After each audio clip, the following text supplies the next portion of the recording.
दोस्तों, आज मैं आपको लेकर चलने वाला हूँ देवरिया जिले के उस गांव में जिसका नाम था सूरजपुर। वो गांव उतना ही सुंदर था जितना कोई सपना। हरी भरी खेतियाँ, नीले आसमान को छूते पेड़ और लोग बेहद सरल, सच्चे और मासूम। लेकिन उस गांव के बीचों बीच खड़ी थी एक हवेली, इतनी पुरानी कि लोग कहते थे वो हवेली समय से भी पुरानी है और उतनी ही डरावनी। गांव के बच्चे उसके पास खेलते तक नहीं, बूढ़े उसका नाम लेने से डरते और जवान लोग रात में उसकी तरफ देखना भी गुनाह समझते। क्यों? आखिर उस हवेली में ऐसा क्या था जिसने पूरे गांव को खामोश कर रखा था? दोस्तों, आइए आज इस रहस्य का पर्दा खोलते हैं, क्योंकि इस हवेली की कहानी सिर्फ डर की नहीं बल्कि खून, विश्वासघात और एक माँ की करुणा से भी जुड़ी हुई है। कहानी शुरू होती है कई साल पहले, जब सूरजपुर गांव की गलियां भी हंसी खुशी से भरी रहती थीं। लोग चौपाल पर इकट्ठा होकर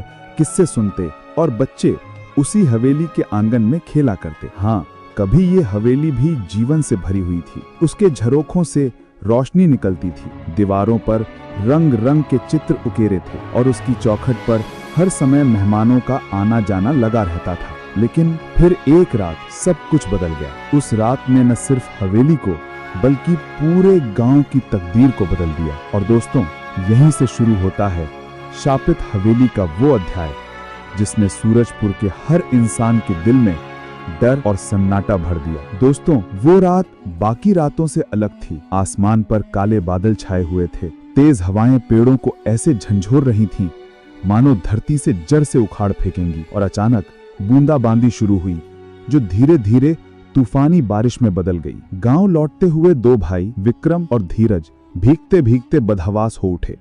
छोटा भाई धीरज हर कदम पर डगमगा रहा था और बड़ा भाई विक्रम गुस्से और जल्दबाजी में आगे बढ़ रहा था। धीरज कांपती आवाज में बोला, भैया, ये तो बहुत तेज बारिश हो गई। हम मुख्य सड़क से चलते तो ठीक था, ये पगडंडी हवेली की तरफ जाती है। लोग कहते हैं यहाँ से गुजरना ठीक नहीं है। बिजली की उस चमक ने हवेली का टूटा हुआ दरवाजा और उसके पीछे खड़ी वीरान इमारत को कुछ सेकंड के लिए जगमगा दिया, मानो किसी मृत शरीर को अचानक उजाले में देख लिया हो। विक्रम बोला, अबे चुप, बड़ों की बकवास मत सुन। भूत प्रेत जैसी चीजें कहानियों में होती हैं, असल में नहीं।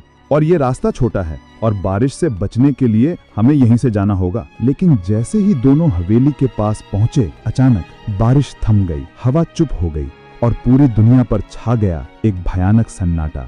धीरज ने हिचकिचाते हुए अपने कदम रोके। उसकी आंखों में डर साफ झलक रहा था। धीमी घबराई आवाज में बोली, भैया, कुछ ठीक नहीं है। ऐसा लगता है जैसे कोई हमें देख रहा हो। और तभी हवेली की टूटी दीवारों के भीतर से गूंजी एक सहरन पैदा कर देने वाली फुसफुसाहट, कौन आया, कौन आया? दोनों भाइयों ने डरते डरते सीढ़ियों की तरफ नजर डाली, जहां सफेद साड़ी में लिपटी एक बुढ़िया बैठी थी। उसकी आंखें खोखली थीं, चेहरा अजीब सन्नाटे से भरा था और होंठ लगातार बड़बड़ा रहे थे। दोनों भाइयों की चीख निकल गई और वो भागते भागते गांव की तरफ लौटे। उस रात गांव वालों के दिलों में पहले से भी गहरा डर बैठ गया। अब सबका यकीन पक्का हो गया था कि वो हवेली इंसानों की नहीं, आत्माओं की है। लेकिन दोस्तों, किस्मत कब, किसे और कहां खींच लाए, ये कोई नहीं जानता। क्योंकि कुछ दिनों बाद सूरजपुर की गलियों में दाखिल हुए 3 अजनबी, अभिषेक, उसकी बहन सोनाली और उनका चचेरा भाई मनीष। उन्होंने ऐलान किया कि ये हवेली हमारे नाना जी की छोड़ी हुई है, अब हम इसे बेचना चाहते हैं। गांव वाले हैरान रह गए। मुखिया ने समझाया, बेटा, ये हवेली शापित है, वहां एक औरत दिखती है, इंसान है या आत्मा कोई नहीं जानता, लेकिन वहां जाना मौत को दावत देना है। लेकिन अभिषेक हंस पड़ा, भूत प्रेत जैसी चीजें सिर्फ किस्सों में अच्छी लगती हैं, सच में कहीं नहीं होते, और अगर सच होते तो आज ही पता चल जाएगा। और उसी रात तीनों लालटेन लेकर हवेली के अंदर दाखिल हुए। जैसे ही दरवाजा खोला, एक ठंडी हवा का झोंका आया। सीलन भरी दीवारें, मकड़ जालों में घिरे कमरे, मानो सदियों से किसी का इंतजार कर रहे हैं। सोनाली कांपते हुए बोली, भैया, ये जगह मुझे अच्छी नहीं लग रही। और तभी ऊपर से गूंजी आवाज, कदम मत बढ़ाना। लालटेन की रोशनी सीढ़ियों पर पड़ी और वही बुढ़िया खड़ी थी। उसकी आंखें से आंसू बह रहे थे। वो बोली, मैं शांता हूं और इस हवेली के खजाने की रखवाली कर रही हूं। खजाना शब्द सुनते ही सबकी सांसें थम गईं। गांव वाले भी जुट गए। हवेली के हर कमरे, हर कोने की तलाशी ली गई। आखिरकार एक टूटी दीवार के पीछे मिला एक गुप्त तहखाना। उसमें रखा था एक पुराना लकड़ी का संदूक, जंग लगा ताला और उस पर उकेरी हुई अजीब आकृतियां। संदूक खोला गया तो उसमें सोना चांदी नहीं बल्कि एक छोटे बच्चे का कंकाल था। गांव वालों की आंखें फटी रह गईं। सोनाली रो पड़ी और तभी शांता जमीन पर गिरकर फूट फूट कर रोने लगी।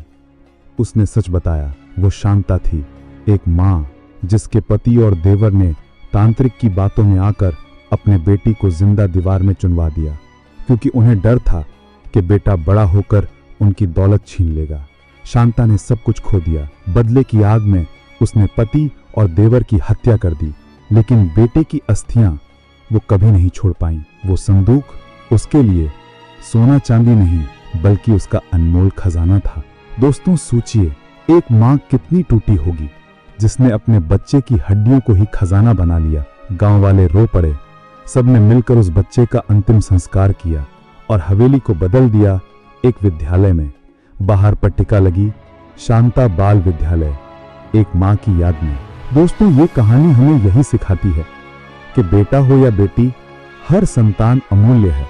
लालच और अंधविश्वास हमेशा विनाश लाते हैं, लेकिन मां का प्रेम समय और मौत से भी बड़ा होता है। अब सोचिए, अगर अभिषेक और सोनाली उस दिन हवेली में ना जाते तो क्या ये सच कभी सामने आता? क्या गांव वालों को पता चलता कि उनका डर असल में एक मां का दर्द था? और अब सवाल आपके लिए, अगर आपके सामने ऐसी पुरानी हवेली आ जाए जहां खजाने की अफवाह हो, तो क्या आप अंदर जाने की हिम्मत करेंगे?